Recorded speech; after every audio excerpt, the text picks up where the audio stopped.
Good morning dear students. आज हम लोग 9th class Hindi medium UP board में सब्जेक्ट साइंस में जो टॉपिक स्टडी करने जा रहे हैं वो है गति के समीकरण। ठीक है, गति के समीकरण किसे कहते हैं, कितने प्रकार के होते हैं।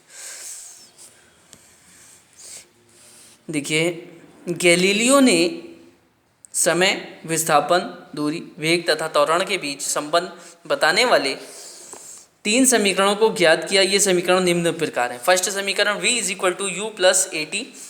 सेकेंड समीकरण s is equal to U T plus half A T square.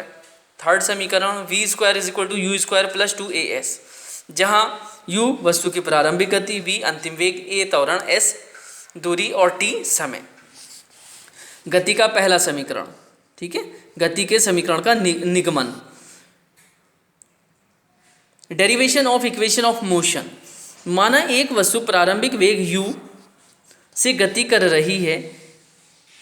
इसकी गति में एक समान त्वरण a है। समय t के बाद वस्तु का वेग v हो जाता है तथा वस्तु इस समय s दूरी तय करती है। प्रथम समीकरण, त्वरण बराबर वेग परिवर्तन बटे समय अंतराल a is equal to v minus u upon T.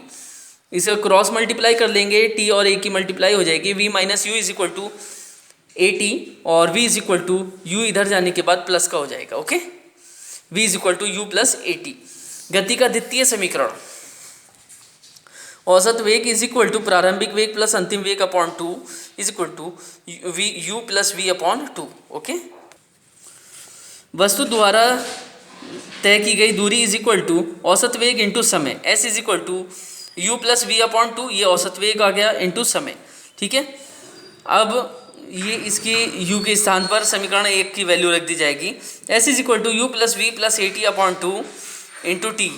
ठीक है, s is equal to 2u plus A t upon u upon 2 into 2। s is equal to U T plus half A T square. गति का तृतीय समीकरण का प्रथम समीकरण से v is equal to u plus A t, दोनों तरफ वर्ग करने पर, स्क्वायर करने पर v square plus U plus ए टी का whole square, U square plus U square A square T square plus 2u A T.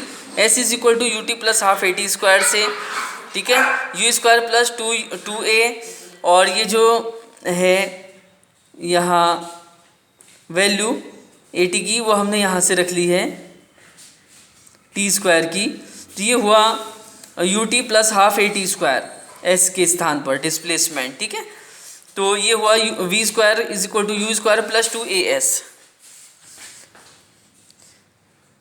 देखिए ये नोट है, नोट गति के। चलिए इस क्वेश्चन को यहीं पूरा रहने देते हैं, इसके बाद हम अगली बात करते हैं। अगला पॉइंट है हमारे पास एक समान वृत्तीय गति, मतलब कोई ऑब्जेक्ट जो है गोल गोल गति कर रही है और वो उसकी स्पीड में कोई डेविएशन नहीं है, ना ही कहीं कम हो रही है ना ही कहीं ज़्यादा हो रही है, तो हम उस गति को कहते हैं एक समान वृत्तीय गति।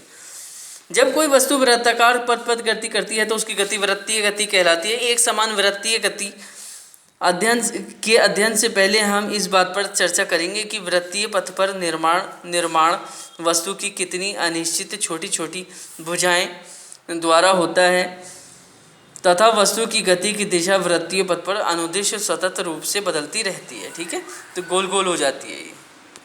देखिए इसकी डेफिनेशन देख लीजिएगा। जब कोई वस्तु वृत्तीय पथ पर गति करती है तो उसकी दिशा लगातार बदलती रहती है। चूँकि वेग बदलता है, इस प्रकार की गति को वृत्तीय गति कहते हैं और इस घटना को त्वरित कहते हैं। ठीक है, एक समान वृत्तीय गति, जब कोई वस्तु वृत्तीय पथ पर नियत चाल से गति करती है तो उसकी गति एक समान वृत्तीय गति कहलाती है। एक समान वृत्तीय गति के उदाहरण, पृथ्वी के परितः कृत्रिम उपग्रहों की गति। पृथ्वी के परितः कृत्रिम उपग्रह एक समान वृत्तीय गति करते हैं, यद्यपि उनकी दिशा सतत बदलती रहती है किंतु उनकी चाल नियत रहती है। वृत्तीय गति बनाए रखने के लिए आवश्यक बल अभिकेंद्री बल पृथ्वी तथा कृत्रिम उपग्रह के बीच लगने वाला गुरुत्वाकर्षण बल है। पृथ्वी के परितः चंद्रमा की गति। अगला है सूर्य के परितः पृथ्वी की गति, ये इसके उदाहरण हैं।